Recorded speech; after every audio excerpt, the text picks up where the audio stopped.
بسم اللہ الرحمن الرحیم۔ اسلام نے عورت کو کیا دیا؟ اسلام نے عورت کو پردے اور چار دیواری میں قید کر دیا ہے، ایسا کہا جاتا ہے۔ تو میں جاننا چاہتا ہوں کہ اسلام نے عورت کو گیروں کے مقابلے میں کیا مقام دیا ہے۔ جواب: حامدہ مسلم مسلمہ۔ اس پر کافی کتابیں اور مضامین قرآن، حدیث اور تاریخ یعنی اتہاس کی روشنی میں لکھے گئے ہیں، وہ پڑھنے چاہیے۔ آ کر مختصر خلاصہ پیش کرتا ہے۔ اسلام سے پہلے کیا تھا اور گیروں کے یہاں کیا ہے، وہ اسلام نے کیا دیا، وہ آپ کے سامنے پیش ہے نمبر وائز۔ نمبر 1، عورت کو مال سامان کی طرح بیچا جاتا تھا اور میراث میں تقسیم کیا جاتا تھا۔ اسلام نے آزاد عورت کو بیچنا خریدنا حرام قرار دیا۔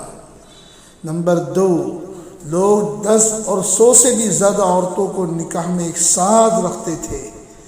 اسلام نے 4 تک کی لمٹ کر دی اور 1 سے زیادہ عورتوں میں انصاف کو واجب ضروری قرار دیا۔ نمبر 3، طلاق اور رجوع یعنی طلاق واپس کھینچنے کی کوئی لمٹ نہ تھی۔ 3 طلاق ہو جانے کے بعد بھی عورتوں کو نہ چھوڑتے تھے، نہ عورتوں کو نکاح سے نہ آزاد کرتے تھے، نہ حقوق ادا کرتے تھے۔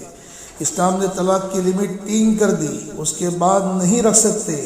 اور رجوع یعنی عدت میں طلاق کھینچنا صرف 2 بار تک محدود کر دیا، اس کے بعد حرام قرار دیا۔ طلاق کو کھیل بنا رکھا تھا، جتنی چاہے دو۔ اور رجوع کو بھی ایک تماشا بنا لیا تھا، جتنی رجوع کرو، رجوع کرتے رہو۔ عورت کو آزادی نہیں ملتی تھی، عورت نے رجوع کو 2 بار میں لمٹ کر دیا۔ نمبر 4، عورت پیدا ہوتے ہی زندہ قبر میں گاڑ کر دفن کر دیتے تھے۔ اسلام نے اس پر وعید اور دھمکی سنا کر روکا اور لڑکی پالنے کے فضائل فائدے سنا کر لڑکیوں کی محبت اور مقام گھر والوں کے دلوں میں لوگوں کے دلوں میں پیدا کیا۔ نمبر 5، عورت جہاں چاہے شادی اپنی مرضی سے نہ کر سکتی تھی۔ اسلام نے اسے رائے دینے کا حق دیا اور بالغ عورت کی رضامندی یعنی اجازت کے بغیر نکاح صحیح نہ ہونے کا قانون بنایا۔ نمبر 6، بچپن میں نکاح کسی نے کر دیا ہو تو بالغ ہونے کے بعد اس نکاح کو زبانی ختم کرنے کا اختیار دیا۔ نمبر 7، 2 بیویاں ایک دوسرے کے اکثر دشمن جیسی بن جاتی ہیں، اس لیے اسلام نے 2 سگی بہنوں کو، اسی طرح خالہ بانجی پھوپھی بانجی کو ایک ساتھ میں نکاح رکھنے کو حرام قرار دیا۔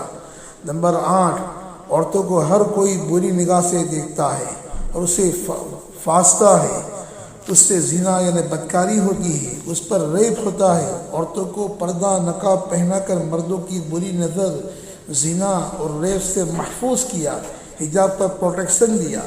اس لیے پردے نقاب والی عورتوں کے ساتھ یہ چیزیں پیش نہیں آتی۔ نمبر 9، عورتوں سے گھر کے اندر اور گھر کے باہر ڈبل کام آزادی کے نام پر لیا جا رہا ہے اور اس کو ہر میدان میں مردوں کا کھلونا اور ہوس پوری کرنے کا نقد سامان بنا دیا ہے۔ اسلام نے صرف گھر کے کام کی ذمہ داری عورتوں پر ڈالی اور باہر کے تمام کام کی ذمہ داری مرد پر ڈالی۔ بیوی کا خرچہ شوہر پر اور بیٹی کا باپ پر، ماں کا اولاد پر اور بہن کا بھائی پر ضروری قرار دیا۔ اس کے لیے عورتوں کی فطرت اور قدرتی جسم کی بناوٹ اور مزاج کے اعتبار سے گھر کی 4 دیواری میں سکون، صحت اور آرام کی رانی بنا کر رہنے کو کہا۔ میڈیا اور غلط ماحول نے یہ مزاج بدلا، اس کا اعتبار نہیں۔ باہر کے کام کرانے کا آرڈر مردوں کو دینے کا حق دیا، اور کوئی مرد نہ ہو تو پردے کے ساتھ ضروری کام کے لیے باہر جانے کی اجازت بھی دی۔ نمبر 10، عورتوں کو میراث یعنی وراثت میں حصہ نہیں دیا جاتا تھا۔ اسلام نے ماں، بیٹی، بیوی اور کچھ شرطوں کے ساتھ بہن کو تینوں حیثیت سے حصہ دلایا۔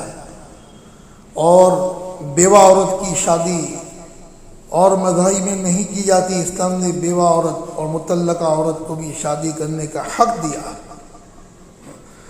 آج مہلا دین ہے، نان مسلم سمودائے تک ان لوگوں تک یہ میسیج پہنچا کر، یہ ویڈیو پہنچا کر ان کو اسلامی تعلیمات اور پہچان کرائے، اس سے آگاہ فرمائے۔